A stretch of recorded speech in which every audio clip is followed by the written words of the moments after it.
MiningClips here at the Silver and Gold Summit in San Francisco. I've got Rick Rule, the CEO of Sprott U.S. Holdings. Rick, good to see you. Pleasure to be with you. Thank you.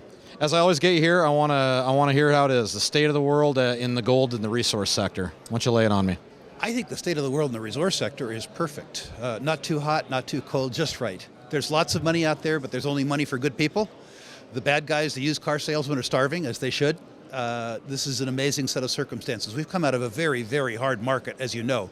So people's expectations are rational, but the good players are doing good work and they're well funded. I am very, very optimistic for 2018 in many, many senses. People will have to do the right thing, but people should do the right thing to make good money.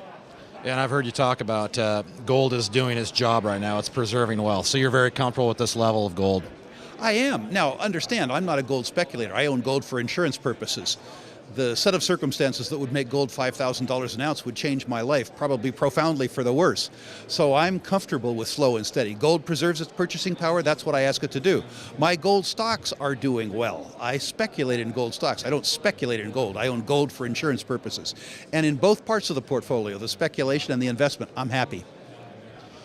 Let's shift this over to something that's been a hot topic. Bitcoin keeps making new records. How does this threaten the gold market? How do you see these cryptocurrencies in line with gold? I suspect in the very near term that the speculative appeal for cryptocurrencies have taken the speculators out of the coin market. That doesn't matter to me. For me, the cryptocurrencies have a wonderful role to play. I understand the utility of the algorithm. I understand the frictionless transaction attributes of cryptocurrencies. I understand also their speculative appeal. I think they occupy two different places, however, in the personal investment world. Precious metals are mediums of exchange that are simultaneously stores of value. They are inefficient from a transactional viewpoint because they cost money to store, they cost money to trade, they cost money to clear. Cryptocurrencies don't fulfill the former promise. They aren't stores of value. They're simply mediums of exchange, but they're more efficient mediums of exchange. Now, my own belief is that people who speculate in the gold market, as opposed to owning physical gold for insurance purposes, have made a mistake anyway. So in terms of missing the speculators in the coin market, all I can say to them is good riddance. There are points in time in the cycle where you would own either. I had the good fortune to own some Bitcoin. I made some money. I sold way, way, way too soon. But that's not a mistake I regret. I made money. I hold my gold for other reasons. Yeah, absolutely. So would you call Bitcoin a bubble? I don't know. I'm not a student of markets. I'm a student of credit. My experience has been that when you experience a hockey stick graph, like the graph that you're seeing in the major cryptocurrencies, that the backside of the graph is just as steep as the front side of the graph. When people describe Bitcoin as a scam, I don't think it is. I understand the utility offered up by the anonymity and the frictionless transaction. Now, certainly we have a situation now, as I understand it, where there are 2,000 cryptocurrencies. The idea that each of those cryptocurrencies offers the users sufficient utility to justify their market cap is ridiculous. So will there be an implosion of the pretenders in favor of those that have superior algorithms and superior market share? Yes, absolutely. As to Bitcoin itself, I think one problem that Bitcoin has is it's no longer transactional. People are afraid to spend it because they think it's going up so fast in price that whatever they bought today will be extremely expensive for it tomorrow. So its very success is detracting from its utility. Now, that is a criticism that almost any other intangible asset in the world would crave for.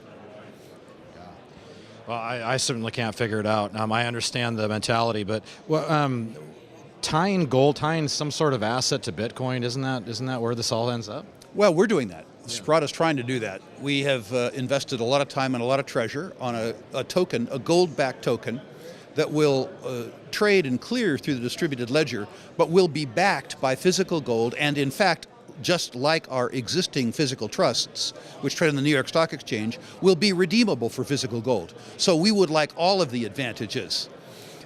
We would like to have it anonymous. We would like to have it frictionless, but we would also like to have it backed by something tangible. I figure if anybody is going to disrupt Sprott's gold business, it's going to be gold. Pardon me, it's going to be Sprott. That makes sense to me.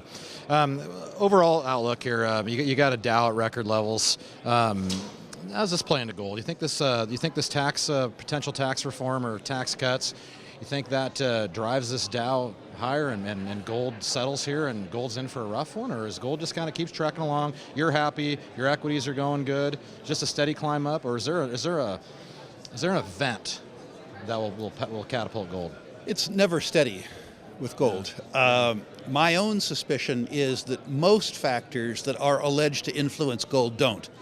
Most factors are part of a narrative that people use to excuse judgments that they made anyway.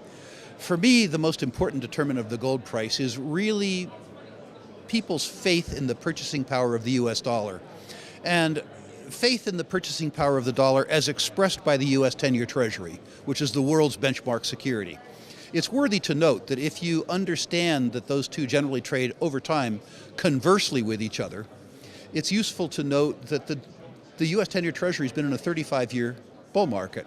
Now, my suspicion is that that bull market is closer to the end than it is to the beginning. That isn't to say it couldn't go on for a year or so.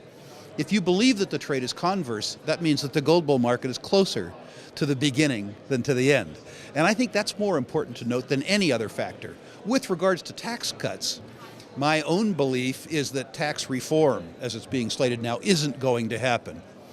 Mr. Trump is fairly unpopular with his own party. The opposition hates him. And the deep state, the bureaucracy, hates him even more. Concurrent with that, he's picked 50 fights rather than trying to win one. I don't think that he has the political currency, and I don't think that the Republicans are united enough about what constitutes tax reform for any tax reform to occur. My own belief is that failure to pass tax reform will probably be harmful, at least in the near term, to major equities markets. Although I need to caveat that by saying that I'm a credit analyst. I'm not a general market equities analyst. What do you, last question here, what do you make of the new Fed chairman? Any change or same old deal? No, I think same old deal. They get paid to promote the status quo. I noticed that the Fed chairman didn't have anything to say about the deficit or the debt. So Americans have come to demand a diet of pablum, and that's what they're being fed. Touche. Rick Rule, CEO, Sprott Holdings, U.S. Thanks for the time. Thank you.